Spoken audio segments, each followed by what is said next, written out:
قرآن کریم برہان الرشید کے دامن سے سورۃ البقرہ کی آیت نمبر 40 تا 46 تلاوت کا شرف حاصل کیا۔ اس کے ضمن میں بڑی اختصار کے ساتھ اپنی گفتگو آپ کی گوش گزار کرنا چاہتا ہوں۔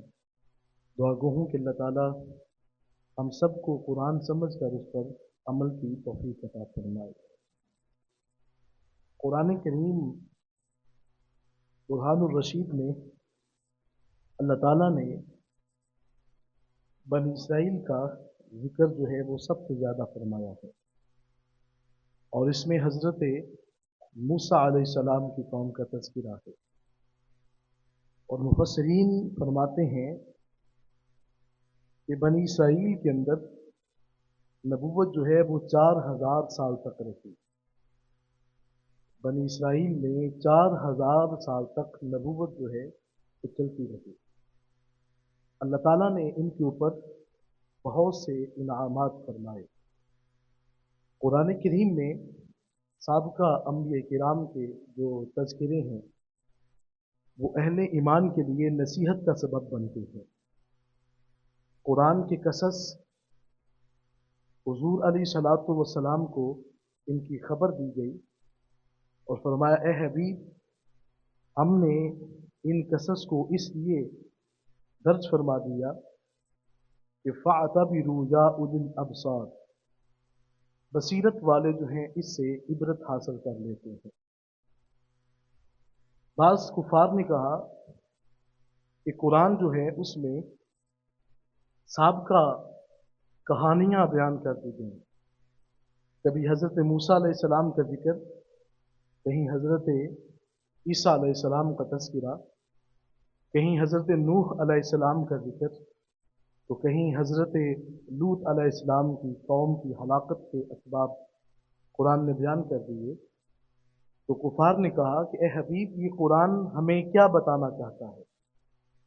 تو رب کائنات نے فرمایا کہ اے حبیب، ہم اس قرآن کے ذریعے سے اس کے سننے والوں کو عبرت جو ہے وہ دینا چاہتے ہیں، وہ اس سے عبرت حاصل کر لیں۔ تو قرآن جو ہے اس سے اہل ایمان عبرت حاصل کرتے ہیں۔ ارشاد خداوندی ہے، یا بنی اسرائیل، اے اولاد یعقوب، اذکروا نعمتی، میری نعمت کو یاد کرو، التی انعمت علیکم، وہ نعمت جو میں نے تمہارے اوپر فرما دی۔ سابقہ انبیاء کرام کے اوپر بہت سے انعامات ہوئے۔ میں اپنے وقت کے اوپر آپ کو بتاؤں گا کہ حضرت موسیٰ علیہ السلام کی قوم کے اوپر کس کس انداز سے اللہ تعالیٰ نے رحمتیں برسائیں، اور حضرت موسیٰ علیہ السلام کی قوم کو اللہ تعالیٰ نے کس انداز سے فرمایا کہ ہم نے تمہیں پورے جہان کے اوپر فضیلت عطا فرمائی۔ لیکن خدا تعالیٰ نے بتایا کہ ہم فضیلت دے کر کے بھی چاہیں تو انسان سے وہ مقام چھین بھی لیتے ہیں، کیونکہ عزت اور ذلت خدا کے ہاتھ میں ہے۔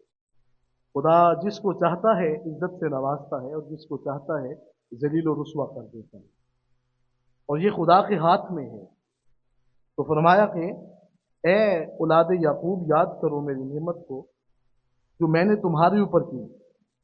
وَأَوْفُوا بِعَهْدِي أُوفِ بِعَهْدِكُمْ، اللہ فرماتا ہے تم میرا وعدہ پورا کرو، پھر قیامت کے دن میں اپنا وعدہ پورا کروں گا۔ اب ہم نے اللہ تعالیٰ سے ایک وعدہ کیا ہے، عالم ارواح کے اندر ہم نے اللہ تعالیٰ سے یہ وعدہ ہم کر کے آئے ہیں۔ اللہ تعالیٰ نے ہم سے پوچھا تھا عالم ارواح میں، الست بربکم، کیا میں تمہارا پالنے والا نہیں ہوں؟ ہم نے وہاں پہ جواب دیا ہے، قالوا بلا، ہاں مالک تو ہی تو ہے جو ہمیں پالنے والا ہے۔ ہم اللہ تعالیٰ سے وعدہ کر کے آئے ہیں کہ مالک، ہم ذہن کے اندر یہ فکر کبھی نہیں رکھیں گے کہ رزق کہاں سے آئے گا، ہمیں کھلائے گا کون۔ میرا آقا علیہ الصلوۃ والسلام نے فرمایا کہ اگر کوئی شخص اپنے رب کے اوپر یوں بھروسہ کرے کہ جیسے ایک چڑیا اپنے رب پہ بھروسہ رکھتی ہے، تو فرمایا لَرُزِقْتُمْ كَمَا تُرْزَقُ الطَّيْرُ، اللہ پھر تمہیں ایسے رزق سے نوازتا جیسے خدا جانوروں کو رزق سے نواز دیتا ہے۔ تو فرمایا کہ تم نے اپنے رب سے وعدہ کیا تھا، تو اللہ فرماتا ہے جب تم میرے کیے ہوئے وعدے کو نبھاؤ گے तो फिर मैं भी क़यामत के दिन अपना वादा पूरा करूंगा। और फरमाए वइय्या यफरहबून, तुम्हें सिर्फ चाहिए कि तुम मुझसे ही डरा करो, तुम्हारे दिल के अंदर किसी का खौफ पैदा ना हो। कुरान करीम में सूरतुल बकरा में ही अल्लाह ताला ने एक मुकाम पे मच्छर का जिक्र फरमाया है। मच्छर का तज़किरा भी खुदा ने फरमाया। तो जब मच्छर का जिक्र किया तो कुफार ने कहा कि बारी ताला ये एक अदना से जानवर की मिसाल देने का क्या मकसद था? तो रब कायनात ने फरमाया, हबीब ये वही मिसाल है, युदिल्लु बिही कसीरा व यहदी बिही कसीरा। बहुत से लोग जो हैं वो मच्छर को देख करके भी इससे इबरत पकड़ लेते हैं, और इस मिसाल के जरिए से हम लोगों को नसीहत देते हैं, और बहुत से वो लोग हैं जो इसके जरिए से गुमराह हो जाते हैं। वमा युदिल्लु बिही इल्लल फासिकीन, अल्लाह फरमाता है गुमराह होने वाले वही होते हैं जो खुदा का डर अपने दिल में नहीं रखते, उनके दिल में अपने रब की हैबत और खौफ नहीं होता। तो फरमाया फइय्या यफरहबून, कि तुम मुझसे ही बस डरा करो, अपने दिल के अंदर अपने रब का डर रखो। फरमाया वआमिनू बिमा अनज़ल मुसद्दिकल लिमा मअकुम, और तुम सब मेरी भेजी हुई किताब के ऊपर जो मैंने नाज़िल फरमाई उस पर ईमान ले आओ। और वो किताब वो है कि जो साबका किताबों की तस्दीक करती है। आज मजहब यहूदियत ईसाइयत के पास उनके लिए सिर्फ और सिर्फ कुरान वो सहीफ़ा हिदायत है जो बताता है कि तौरात भी है, ज़बूर भी मौजूद है, इंजील भी है। अगर कोई शख्स कुरान का मुनकर है तो उसके पास तौरात को मानने के लिए दलील कोई नहीं है। अगर कोई शख्स कुरान का इनकार करते हैं तो उसके पास अपनी ज़बूर और इंजील को मानना जो है उसके लिए दलील उसके पास मौजूद कोई नहीं है।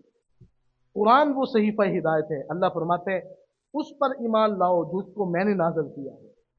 मुसद्दिकन, ये तस्दीक करती है किसकी? लिमा माअकुम, जो तुम्हारे पास कुतुब मौजूद है, ये कुरान उनकी तस्दीक कर रही है।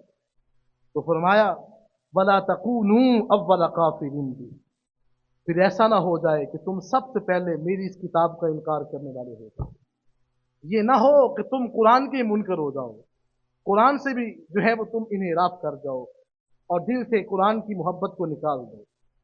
और फिर फरमाया वला तश्तरू बिआयाती समनन कलीला, अल्लाह फरमाते हैं न बेचो मेरी आयात को थोड़े दामों के बदल। मेरी आयात के जो माना है उनको ये ना कहो कि इसका मतलब ये है और उसके अंदर तहरीफ कर दो। यहूद के अंदर सबसे बड़ा जो उनके ऊपर अल्लाह के अजाब का सबब बना वो ये था कि वो अपनी आसमानी किताबों को बदल देते थे, उनके हकामात को बदल देते थे। जो हुक्म था उसके अंदर लफ्जी और मानवी तहरीफ कर देते थे। ये सबसे बड़ा सबब था उनके ऊपर अजाब इलाही का। तो अल्लाह ताला ने फरमाया कि किस वजह से बदलते हो? चंद पैसों के लिए, चंद रुपयों की खातर खुदा के हुक्म को ही बदल डालते हो। अब जहां पे तौरात ज़बूर और इंजील के अंदर हजूर अलैहिस्सलातु वस्सलाम का तज़किरा होता, वो लोग उसको जो है वो तहरीफ कर देते। आका करीम अलैहिस्सलातु वस्सलाम की अज़मत और शान के वो मुनकर थे। लोग पूछते कि हजरत मूसा अलैहिस्सलाम की कौम के उलमा से कि क्या वजह है कि हुजूर अलैहिस्सलातु वस्सलाम वला तश्तरू बिआयाती समनन कलीला, अल्लाह फरमाते हैं मेरी आयात के बदले में थोड़ी कीमत लोगों से ना ले लो, और ये ना कहो कि थोड़े दाम लेकर के अल्लाह की आयात को ही बदल डालो। ये कुरान जैसे लोग तौरात इंजील के अंदर तहरीफ करते थे, लोग आज कुरान के माना और मतलब के अंदर जो है वो भी तहरीफ करते हैं। और फिर अल्लाह ताला ने डराया वइय्या यफत्तकून, मेरा डर अपने दिल के अंदर रखो। वला तलबिसुल हक़्क़ बिल बातिल, अल्लाह फरमाते हैं हक और बातिल को कभी आपस में मिलाना ना शुरू कर दो। हक हक होता है, बातिल बातिल होता है। सच और झूठ कभी भी आपस में बराबर नहीं हो सकते। ये कभी नहीं हो सकता कि सच और झूठ दोनों बराबर खड़े हो जाएं। हमेशा जो है वो सच सच होता है और झूठ झूठ ही होता है। अल्लाह ने फरमाया वला तलबिसुल हक़्क़ बिल बातिल, और कभी भी हक को बातिल के साथ ना मिलाओ। व तक्तुमुल हक, ये भी यहाँ पे पहले नहीं है। और फरमाया हक को कभी छुपाओ भी नहीं। वान तुम तालमून, और तुम हकीकत बात को जानते। कभी भी हक और बातिल को आपस में मिलाने की कोशिश ना करें, और हमेशा साथ देना हो तो हक और सच का देना चाहिए। बड़ा मुश्किल सा मरहला है इंसान को। मेरा आका अलैहिस्सलाम ने फरमाया, हजूर नबी रहमा अलैहिस्सलाम से मर्जी है, मेरा आका अलैहिस्सलाम ने फरमाया, सहाबा, कबायर जो गुनाह है, बड़े गुनाह, उनमें से पहला गुनाह अल्लाह के साथ किसी को शरीक ठहराना है। और फिर मेरा आका अलैहिस्सलाम ने फरमाया, वालिदैन की नाफरमानी करना, ये बड़े बड़े गुनाहों में से दूसरा बड़ा गुनाह। और मेरा आका अलैहिस्सलाम ने तीसरी बात की, और तीसरी बात मेरा आका अलैहिस्सलाम ने 3 मरतबा दोहराई। फरमाया, सहाबा, सबसे बुरा अमल झूठी गवाही देना है। फिर हुजूर अलैहिस्सलाम ने फिर फरमाया, सबसे बुरा अमल झूठी गवाही देना है। फिर फरमाया, सबसे बुरा अमल झूठी गवाही देना है। रावी फरमाते हैं कि मेरे आका अलैहिस्सलाम, आपकी मुबारक जो थी, हुजूर ने कमर दीवार के साथ लगाई थी, लेकिन जब हुजूर अलैहिस्सलाम ने तीसरे कबीरा गुनाह की बात की तो आका करीम अलैहिस्सलाम ने अपनी टेक को दीवार से हटाकर फरमाया सबसे बुरा गुनाह जो है वो झूठी गवाही देना है। तो फरमाया, कभी हक और बातिल को आपस में ना मिलाएं, और कभी भी हक बात को छुपाएं भी नहीं। वान तुम तालमून, तुम हकीकत को जानते हो। वाक़ीमुस्सलाह, फिर हुक्म हुआ कि नमाज कायम करो। व आतुज़्ज़का, और फिर तुम ज़कात अदा करो। यहां पे हुक्म दे दिया गया कि तुम्हारी ये हुक्म है कि तुम 5 वक्त के नमाजी बन जाओ। और दूसरा फरमाया, जब तुम्हारा माल जमा हो जाए तो माल साल गुजर जाने के बाद 2.5% की शरह से वहां से तुमने ज़कात भी तुम अदा करो। और मुहद्दिसीन फरमाते हैं कि यहां इससे मुराद 5 वक्त की नमाज को बाजमात अदा करना है।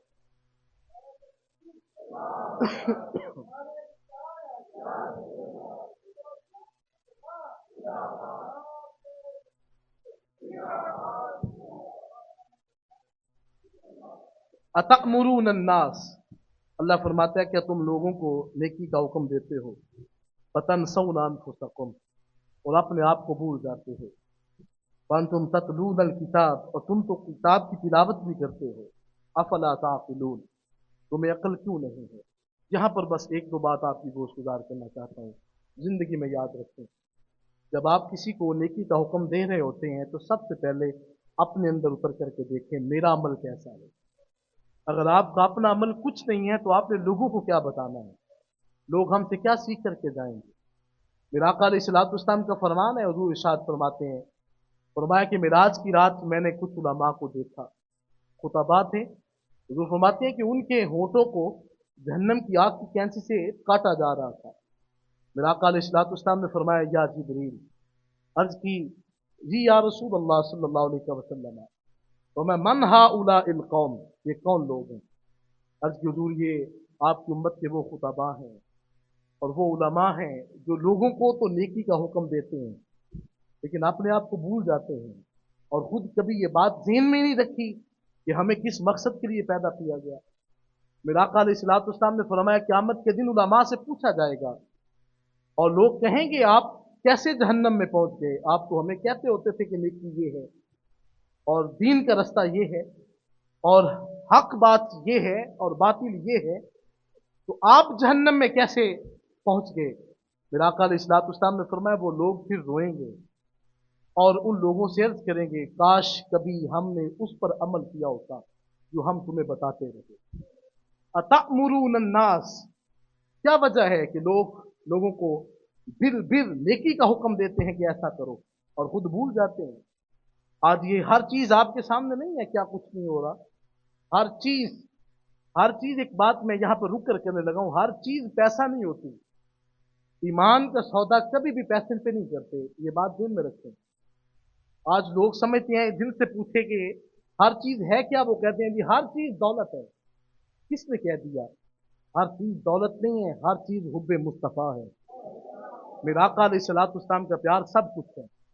गरीब झोंपड़े के अंदर भी रह के जो है वो अमन में है, और सबसे बड़ा जो वक्त का शेख है उसको अपने आस्थाने पे भी सुकून नहीं हासिल हो रहा, तो वो क्या वजह है। आप कभी थोड़े लम्हों के लिए सोचें, इमाम अबू हनीफा किसी छोटी शख्सियत का नाम नहीं है। ये वो शख्स है तो जिसको हर रोज 50 कोड़े लगते होते थे जेल खाने के अंदर, اور جن کی شہادت جب ہوئی تو غسال نے غسل دیا تو پورے جسم کے اندر کوئی حصہ نہیں تھا جس کے اوپر کوڑا نہ لگا ہو۔ اور امام ابو حنیفہ اتنی بڑی شخصیت ہے جس کے بارے میں امام شافعی فرماتے ہیں تمہیں کیا پتا امام ابو حنیفہ کا مقام کیا ہے۔ امام ابو حنیفہ کے بارے میں فرمایا کہ وہ شخص تھا کہ جو اگر جو ہے وہ پتھر کے ستون کو ثابت کرنا چاہتا کہ پتھر کا نہیں سونے کا ہے تو لوگ مان کر اٹھتے تھے نہیں پتھر کا نہیں ہے یہ واقعی سونے کا ہے۔ اتنا بڑا فقیر، اس کو جیل خانے کے اندر سزائیں دی گئی اور کوئی جسم کا حصہ خالی نہیں ہے جس کے اوپر جو ہے وہ کوڑا نہیں لگا ہوا۔ اور پھر جب اتنا معاملہ ہوا تو اختتام پہ جب ان کو نکالا گیا تو انہوں نے لوگوں سے کہا گواہ رہنا میں جیل خانے کے اندر رہ کر 7,000 مرتبہ قرآن کریم کی تلاوت کر چکا ہوں۔ اب ہم نے کیا سوچ رکھا ہے کہ شاید ابو حنیفہ کسی چھوٹی سی شخصیت کا نام ہے؟ زمانہ اسی لیے تو ان کو یاد کرتا ہے۔ اسی لیے میرا آقا علیہ الصلوۃ والسلام نے فرمایا تھا حضرت امام شافعی کو خواب کے اندر فرمایا امام شافعی اگر تو چاہتا ہے کہ میرا صحیح دین سیکھنا ہے تو جا تو ابو حنیفہ کی محتاجی اختیار کر لے، تجھے میرا دین ابو حنیفہ کی مجلس سے حاصل ہوگا۔ وہ شخص امام ابو حنیفہ ہے۔ تو امام ابو حنیفہ وہ نہیں ہے کہ جو لوگوں کو کچھ کہتے ہیں اور خود کچھ عمل کرتے ہیں، ہر چیز نہیں۔ پھر یہی وہ لوگ ہیں جن پر مدینے والے آقا کل قیامت کے دن ناز فرمائیں گے۔ اتأمرون الناس، کیا وجہ ہے کہ لوگوں کو تم نیکی کا حکم دیتے ہو اور اپنے آپ کو بھول جاتے ہو؟ تو فرمایا اگر ایسی بات ہے وانتم تتلون الکتاب، اور تم قرآن کی تلاوت بھی کرتے ہو، افلا تعقلون، تمہیں کیا ہوا؟ تمہیں عقل نہیں ہے؟ خدا سوال کر رہے ہیں تمہیں عقل نہیں ہے؟ کیا تم نے میری بارگاہ میں حاضر نہیں ہونا؟ ہمیشہ تو اس دنیا میں رہے گا؟ حضرت ذی وقار یہ آج جو ہے وہ بادشاہت ہے تو کل ذلت و رسوائی بھی ہے، یہ دنیا کا اصول ہے۔ آج اگر کوئی تخت پہ ہے تو کل جو ہے وہ ذلیل و رسوا بھی ہوگا، یہ اصول ہے۔ لیکن یاد رکھیں آج اگر صدیاں بیت جانے کے بعد بھی نام زندہ ہے تو داتا علی حجویری کا زندہ ہے، نام زندہ ہے حضور قبلہ عالم تاجدار ہیبت پوری کا زندہ ہے۔ کیا وجہ ہے؟ انہوں نے خود عمل بس یہ نہیں کیا کہ لوگوں کو بتایا ہے، بلکہ فرمایا کہ یہ عمل صرف میرا نہیں ہے، یہ مدینے والے آقا علیہ الصلوۃ والسلام کا فرمان ہے۔ خود بھی حکم اس پر عمل کیا اور لوگوں کو بھی اس کی تلقین کی ہے۔